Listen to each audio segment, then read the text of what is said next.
इस समय सीआरपीसी का सेक्शन 160 काफ़ी चर्चा में है। नेहा सिंह राठौर नाम की एक लोक गायिका को, जो अपने सोशल मीडिया के मंच के थ्रू कमेंट्स किया करती थी, उनको पुलिस के द्वारा नोटिस दी गई है। खैर वो अलग प्रक्रिया है, वो क्यों दी गई, कैसे दी गई, क्या है, लेकिन जो नियम कानून है इसमें वह आज जानते हैं कि आखिर में 160 सीआरपीसी है क्या। 160 सीआरपीसी के बारे में जब जानने का प्रयास किया गया तो 160 सीआरपीसी के तहत किसी विटनेस को पुलिस बुला सकती है बयान देने के लिए। किसी मामले में अगर पुलिस को यह लगता है कि किसी भी व्यक्ति से पूछताछ की जानी है, उससे जानकारी लेनी है, तो पुलिस को यह अधिकार है कि 160 सीआरपीसी के तहत वह नोटिस देकर उस विटनेस को बुला सकता है। यहाँ एक अंतर समझिएगा, विटनेस को बुला सकता है, एक्यूज्ड को नहीं 160 सीआरपीसी के तहत बुलाया जाता है। उनको पुलिस बुलाती है तो जैसे 41 सीआरपीसी की कार्रवाई जो होती है उसके तहत बुलाती है, और बाकी मामलों में जो है पुलिस नोटिस करके उनको जो बुला सकती है एक्यूज्ड को। लेकिन यहाँ बात हो रही है 160 सीआरपीसी की, तो 160 सीआरपीसी के तहत विटनेस को बुलाया जाता है, यानी कि उस केस में जो गवाह हैं।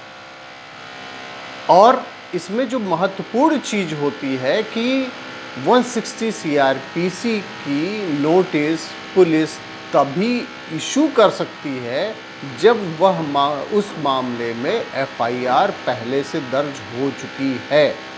मतलब कि एफआईआर दर्ज होने के बाद में, इन्वेस्टिगेशन मोशन में आने के बाद में, इन्वेस्टिगेशन शुरू होने के बाद में पुलिस एक्यूज्ड को भी, विटनेस को भी, जिससे भी चाहे वह पूछताछ कर सकती है।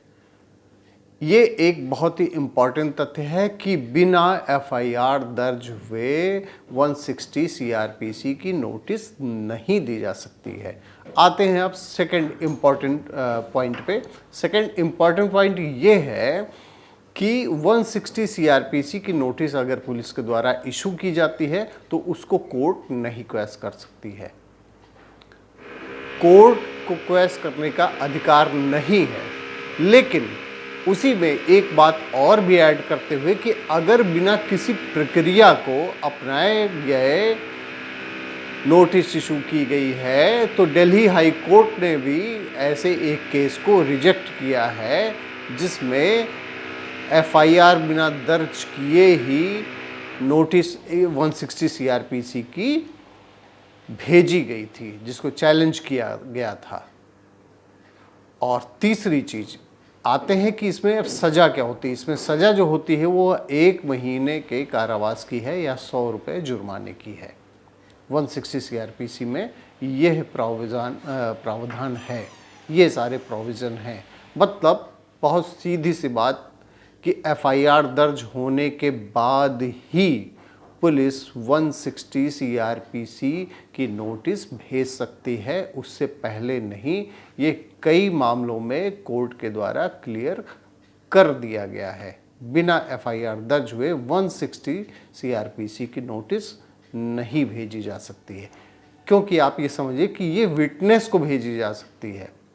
विटनेस कौन होता है कि किसी भी मामले में एफआईआर दर्ज जो होता है उसमें गवाह जो है उसको भेजी जाती है।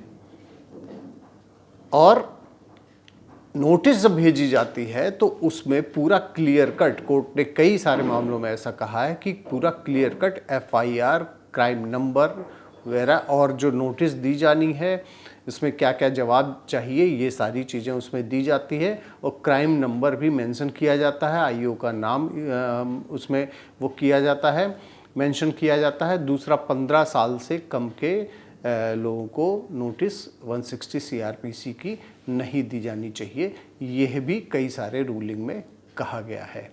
चूँकि 160 सीआरपीसी इस समय बहुत ही ज़्यादा लाइमलाइट में था, इसलिए इसको जानना ज़रूरी था। उसके बाद में जो जानकारी मिली पढ़ने के बाद में, वह आप लोगों से शेयर की गई है।